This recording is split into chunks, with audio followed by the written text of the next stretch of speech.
Assalamualaikum warahmatullahi wabarakatuh. Apa kabar semuanya? Semoga kalian selalu dalam lindungan Allah yang Maha Kuasa, selalu sehat walafiat, dan semangat menjalani aktivitas. Kita bertemu lagi di pertemuan kita kali ini. Seperti biasa, sebelum kita memulai pelajaran hari ini, mari kita sama-sama berdoa terlebih dahulu. Berdoa dimulai.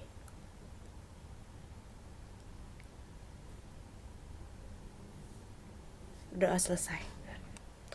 Oke nak, kali ini kita akan belajar mengenai ulasan atau teks ulasan. Sebelum kita masuk materi, di sini Ibu punya quotes dari A.A. Milne. Bagi orang yang tidak berpendidikan, huruf A hanyalah sebuah 3 garis.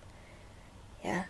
Jadi ketika kamu tidak tahu apa arti dari sesuatu, maka hal itu bisa jadi tidak bermakna apa-apa. Tapi ketika kamu tahu, itu akan menjadi sebuah pengetahuan baru yang memberikan makna baru dan sudut pandang baru bagi kamu.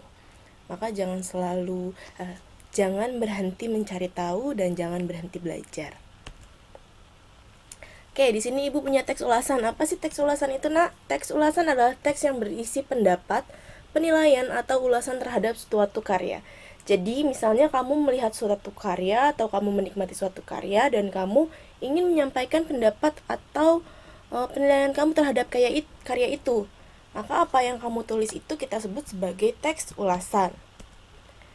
Teks ulasan juga sering kita kali disebut teks review.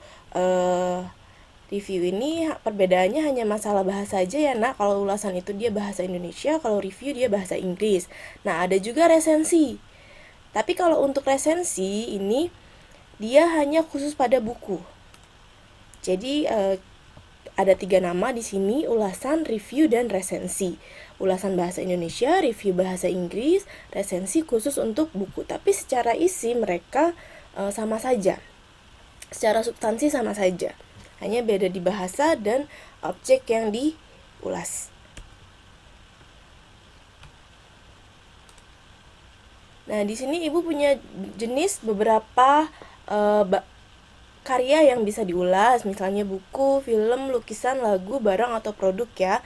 Jadi misalnya kamu baru nonton film, terus kamu ngerasa, filmnya bagus banget sih, terus kamu mau orang lain untuk ikut menikmati film yang kamu tonton, kamu mau mereka juga nonton apa yang kamu tonton karena kamu merasa itu sangat bagus, kamu membuat tulisan yang kamu buat itu disebut teks ulasan. Baik yang berbentuk tulisan atau misalnya kamu sekedar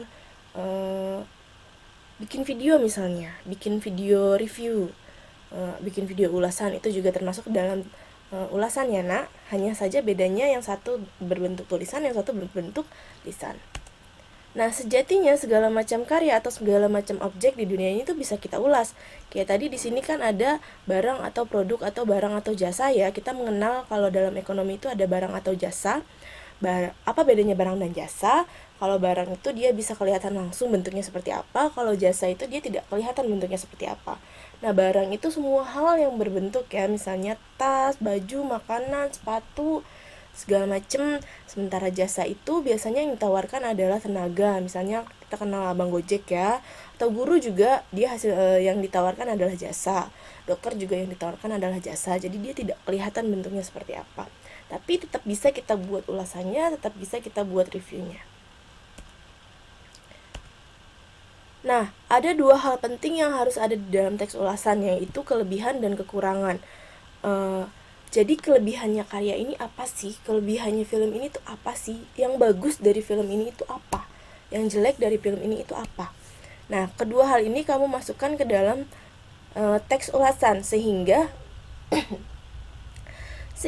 pembaca bisa menentukan mereka mau merasakannya juga nggak, mereka mau nonton juga atau enggak filmnya, atau mereka malah mundur deh nggak jadi nonton ya. Jadi itu gunanya teks ulasan, untuk memberitahu pembaca mengenai sebuah karya sehingga dia bisa membantu si pembaca ini untuk menentukan pilihan dia mau atau tidak menikmati karya tersebut. Nah, tapi bisa nggak sih kalau misalnya di dalam teks ulasan itu hanya ada kelebihan atau hanya ada kekurangan? Sebenarnya sih bisa-bisa aja, kembali ke penulis ya, gimana dia melihat karya tersebut. Tapi yang harus kita ingat dalam membuat teks ulasan adalah kita tetap harus memahami yang namanya nilai moral dan nilai etika. Ketika kamu membuat ulasan terkait sebuah karya, kamu mau ngasih tahu dia kelebihannya apa, silakan. Kamu mau ngasih dia tahu orang-orang tentang kekurangannya juga silakan. Tapi pastikan apa yang kamu katakan adalah kritikan dan bukan sebuah penghinaan. Gunakan kata-kata yang baik, gunakan kata-kata yang bagus, jangan merendahkan, jangan mengejek ya, tapi menyampaikan apa kira-kira yang kurang sehingga nantinya si pembuat karya juga bisa belajar dan bisa memperbaiki karya buatannya. Pastikan untuk selalu mengikuti nilai moral dan nilai etika yang ada ya nak dalam membuat teks ulasan. Oke, kita sudah sampai di bagian tugas ternyata. Silakan dikerjakan tugasnya. Bagi yang belum, kerjakan langsung di buku tulis, kemudian nanti kumpulkan langsung di learning. Oke, sampai sini ternyata materi dari Ibu ya. Ingat baik-baik apa yang Ibu katakan ya nak, bahwa sejatinya semua hal atau semua objek di dunia ini bisa kita buat ulasannya.